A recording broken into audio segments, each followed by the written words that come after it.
Bismillahirrahmanirrahim. Assalamualaikum warahmatullahi wabarakatuh. Selamat pagi anak-anakku sekalian kelas 7. Pagi ini kita akan mulai dengan pelajaran semester genap, yaitu dimulai dengan bab 1. Materinya adalah organisasi kehidupan. Nah, dalam organisasi kehidupan itu apa saja yang akan kita pelajari? Marilah kita simak bersama-sama ya. Kita buka dulu ini bab organisasi kehidupan. Nah, kita akan lihat dulu apa saja kompetensi yang harus kalian kuasai, yaitu apa?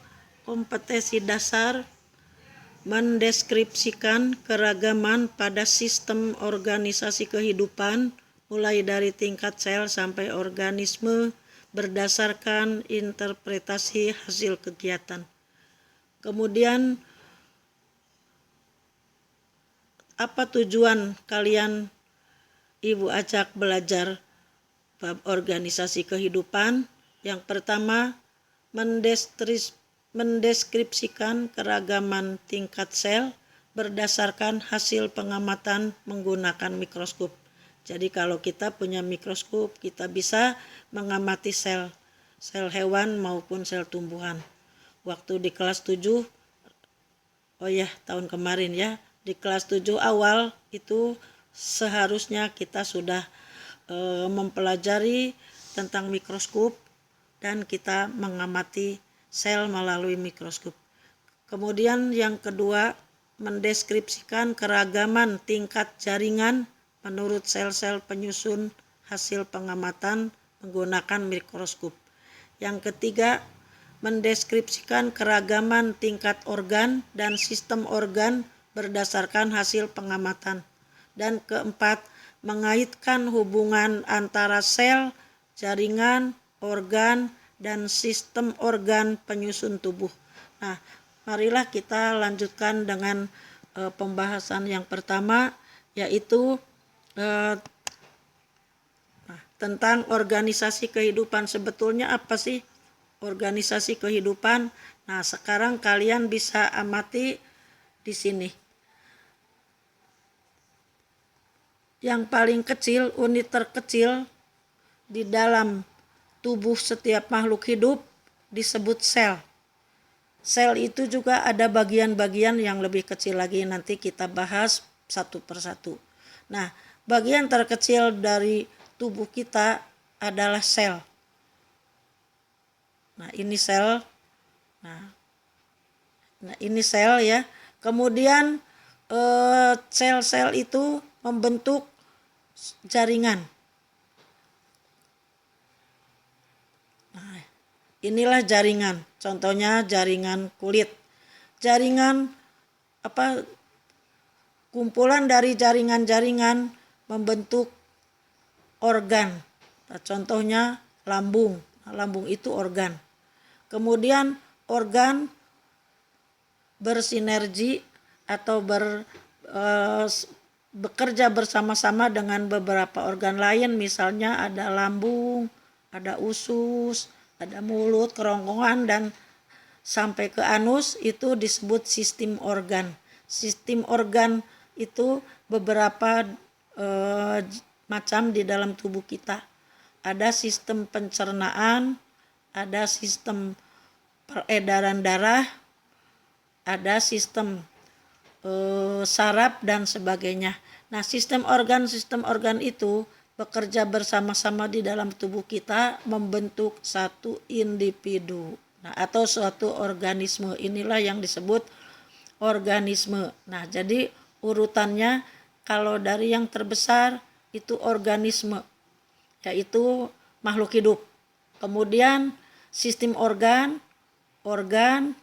jaringan, dan sel. Ya, jadi membentuk tubuh kita adalah sel. Nah, kita lanjut apa yang disebut dengan sel. Nah, di sini kalian dapat mengamati ini sel hewan dan sebelah sini sel tumbuhan. Nanti Ibu akan bahas khusus mengenai sel, ada di file yang lain. Nah, ini kalian lihat bagian-bagian sel hewan. Nah, pada dasarnya bagian besar dari sel itu ada 3 bagian, yaitu kulit luar, seperti kalian punya buah atau telur. Nah, yang paling mudah buah mangga misalnya.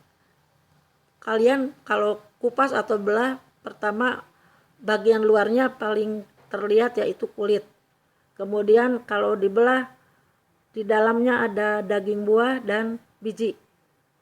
Nah, begitu juga telur. Kalian kalau lihat telur, paling luar adalah cangkang, kemudian di dalamnya ada putih telur, dan di dalam putih telur ada kuning telur. Nah, sel pun seolah-olah susunannya seperti itu. Yang paling luar, kulit yang paling luar itu disebut membran sel. Kemudian yang bagian tengahnya, putih telurnya, ya ibarat telur itu putih telurnya, itu disebut sitoplasma, dan kuning telurnya disebut inti sel. Jadi pada intinya sel pun terdiri dari 3 bagian besar, yaitu kulit luar, isi, dan bijinya. Nah, bijinya itu disebut inti sel. Kemudian cairan yang kental di tengahnya atau seperti putih telurnya itu disebut sitoplasma, dan bagian cangkangnya, bagian paling luar itu disebut membran plasma. Nah, ini pada sel tumbuhan juga sama. Ada bedanya antara sel tumbuhan dan sel hewan. Kemudian kalau membran plasma itu fungsinya untuk melindungi sel. Bagian sel yang paling luar dan berfungsi untuk mengatur keluar masuknya zat, juga melindungi sel. Sedangkan sitoplasma merupakan cairan kental yang terdapat di antara membran plasma dan nukleus. Nah, kuning telurnya kalau pada telur, sedangkan pada sel itu disebut inti sel atau nukleus. Ya, di dalam sitoplasma ada bagian-bagian yang disebut organel. Nanti akan Ibu perlihatkan pada membahas khusus tentang sel dan fungsi dari organel-organel tersebut. Ya, jadi bagian dari sitoplasma ini yang banyak jenisnya tuh, yang ada tanda-tanda panahnya pada sel hewan, kemudian juga pada sel tumbuhan, itu disebut organel-organel dari sel. Umumnya inti sel berada di bagian tengah dan berfungsi sebagai pengendali dan pengatur seluruh proses hidup di dalam sel.